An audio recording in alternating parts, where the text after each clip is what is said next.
Olá, alunos e alunas! A aula de hoje é especificamente sobre o do e as funções em que ele se encarrega. Bem-vindos ao English Break! Roda a vinheta!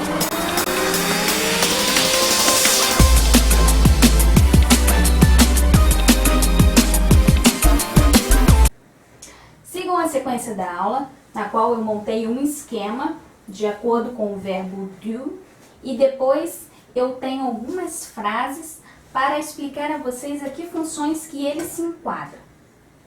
Então, para começarmos, eu tenho aqui a tradução dele, que é a mais comum, que é fazer. E essa tradução está na categoria para indicá-lo que ele pertence à categoria de realizar alguma coisa. Mas se você for mais a fundo a língua inglesa, você verá que não é simplesmente assim.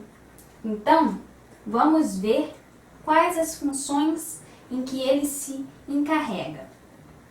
Aqui eu tenho alguns componentes que o cercam e, primeiramente, eu posso dizer que a ação é como uma base para esse verbo, porque a ação é para sustentar o seu entendimento diante do verbo do, porque é sempre para fazer alguma coisa, como eu disse aqui, que o significado mais comum é fazer. Depois, eu posso chamá-lo também de um verbo auxiliar. Por quê? Ele vai estar auxiliando em frases interrogativa e negativa. Também ele virá acompanhado das palavrinhas something, anything e nothing.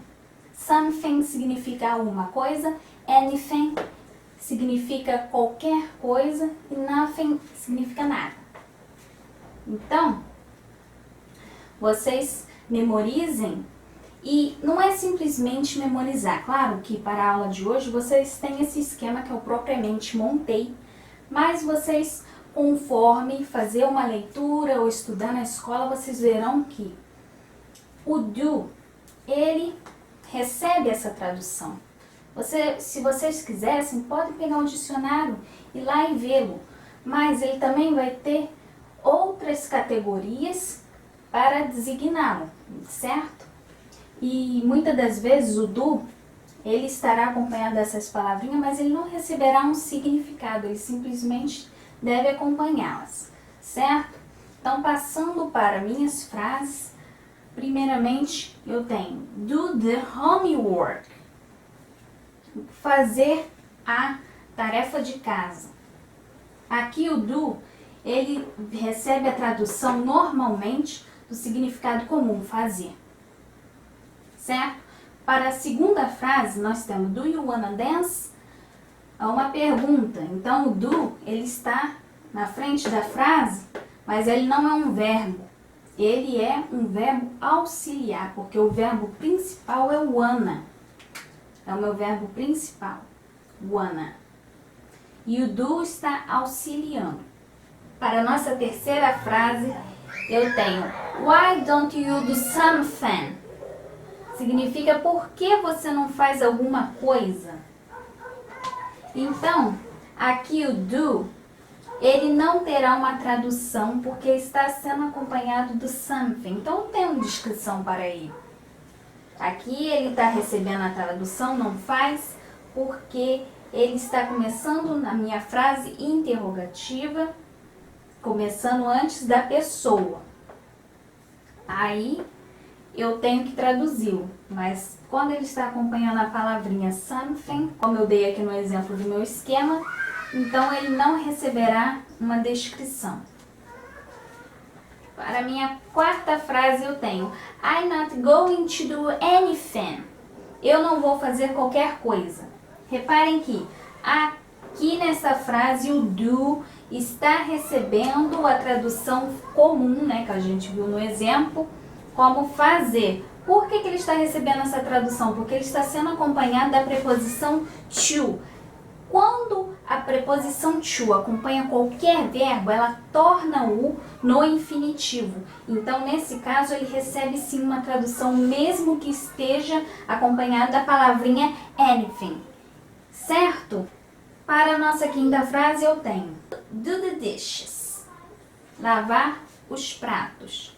Por que o do aqui vai receber um outro significado? Porque o seu significado dependerá também das palavras que estão próximas a ele. Nesse caso, dishes significa prato. Prato você não faz prato. Vamos pensar assim normalmente numa dona de casa, né? Vamos pensar assim nessa forma mais comum de se ver, né? Um prato. Então a gente lava o prato, a gente tem o costume de lavar os pratos, né? Então aqui nesse caso ele vai receber o nome de lavar, porque vai depender, né, da palavra que está sendo acompanhada. A nossa sexta e última frase, eu tenho she does a favor. Ela faz um favor. Por que nesse caso ele recebeu o acréscimo de es? Porque ele está sendo conjugado na terceira pessoa do singular. Então, agora eu tenho a explicação para o meu does. Toda vez que eu estiver com uma pessoa na terceira pessoa do singular, referindo a ele ou ela, eu tenho que conjugá-lo acrescentando o es no final desse verbo.